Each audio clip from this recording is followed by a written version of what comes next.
My dog, my dog's a day trader. All Yorkies are kind of brilliant with math. He's actually got that app where all he does is he just bets what the fucking the senators and fucking the House do. Just have you seen that? No, what is it? There's an app, like I should have wrote it down, but anyway, this guy was he's a trader, and he was like found out that the the politicians can basically go into a fucking closed door subcommittee and fucking change policies that ends up fucking spiking one of these stocks to go through the fucking roof, walk out, fucking make a side bet on it. And they said that when they started calculating and finding each one of these politicians' accounts, what they're holding, what you mirror what they're holding, and he said, policy fucking all of a sudden, he said, we started fucking cleaning up. That's brilliant. Who came up with that? I saw him on Instagram a couple of days ago.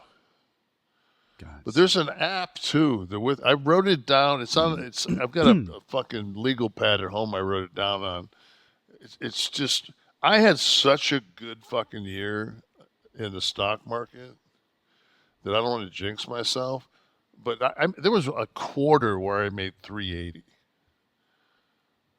And I'm conservative as fuck. Percent? 380%? No, $380,000. Oh. I mean, I'm really fucking a conservative fucking, which is hard to believe with a net worth of only $4 million that I could pull those kind of fucking numbers. You got to stay off the internet, damn it. What are you? You hold any individual securities, or are they all in mutual funds and class? I know you have Berkshire. B.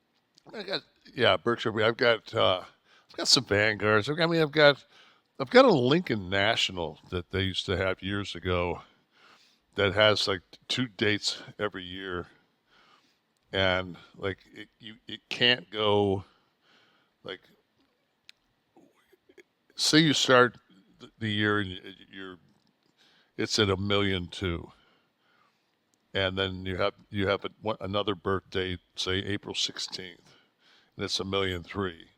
It locks into the higher of the two, and then if the next day it was 600,000, you'd keep, but you're only guaranteed like 7.8%, which during this fucking 9% inflation, you're losing money, but you're not fucking losing the nest egg. Mm-hmm. So Albert Brooks is proud of you. Capital Trades.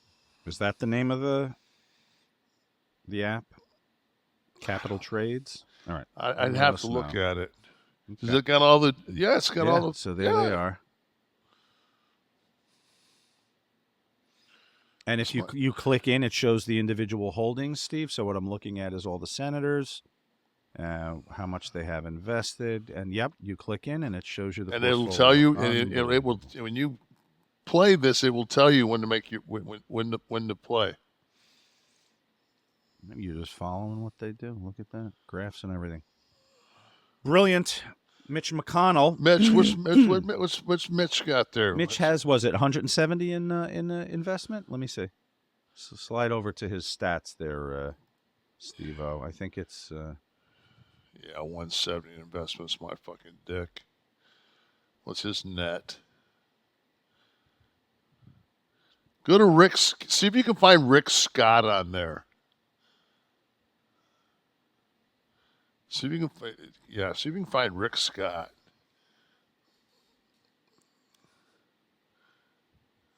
Yeah, look what he's playing with. Look at his fucking. Look what his fucking coin is. Does that say 91.7 million? Zoom in at the top there. No way. Or is it 1.7? What does that say, Steve? We're 17.3 million. In volume, it doesn't mean he's holding it now, but that's go to underneath year, I guess. Go to underneath his picture. What does that say there? Yeah, there's his Oh, volume. 91.7 million. Motherfucker's worth like 890 million fucking dollars or some shit. He's by far the richest senator. He's the one that had that huge scandal where he stole all that fucking money. They didn't get him. Like a Medicare, Medicaid fucking thing when he was down here in Florida. Yeah, I'm talking about you, Rick, you motherfucker. so there you go. See, anyone who wants to know there's a great site So to check out. See what you you want learn to from fucking us? you want to drive around in your fucking Dodge Ram pickup truck, or you want to fucking sit next to the old Nash and the 5.0 and see what your fucking crooked politicians are fucking doing with their fucking cash. And if you want to find out where the fucking rich and famous are fucking going on vacation, just check old fucking Thomas. Piece of fucking shit. That's a great He's site. thinking about getting out. He's thinking about getting out now. Clarence? Yeah. Well, be a good time if more stuff's going to be dropping, maybe to go now. Well, But we talked about this on air already. There's no oversight for the Supreme Court because there's no court higher than you to I don't know, man. check you. What was that fucking the fucking movie when Michael Douglas was part of it? They had that fucking they met at night. Do you remember that movie?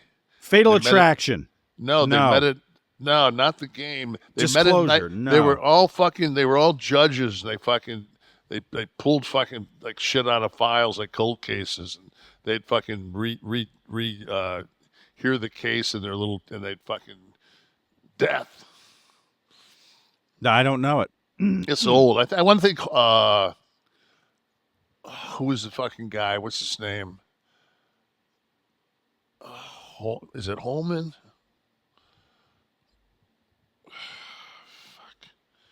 C. Thomas Howell. No. No, it's God. He's an old Star old Chamber. Yeah, There we go. Wes with the Star Chamber. with the score. nice, Wes. I think Wes and I have seen every movie together.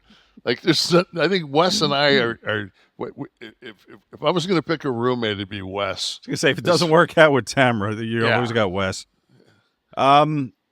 A descendant of the world writes in and says, we need a cop movie with Sean and Kevin as partners. I thought about this. This would be a hilarious film. You know why? Because unlike all the other cop movies where everyone's opposite, we get no crime solved because he's asleep while I'm awake and I'm out on stakeouts when he's asleep, and we can get I could nothing just sleep done. I could just sleep during the stakeouts, but then they fucking. My wife said the other day to me, she said to me, she goes,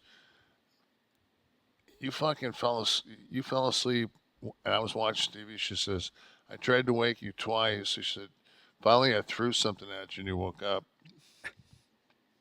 It was a chair. She said, I couldn't fucking hear the TV. You were snoring so loud.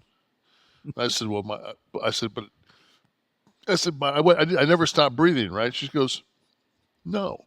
It's not apnea. She says, you don't stop breathing. She says, it's like a leaf blower. It just fucking never stops.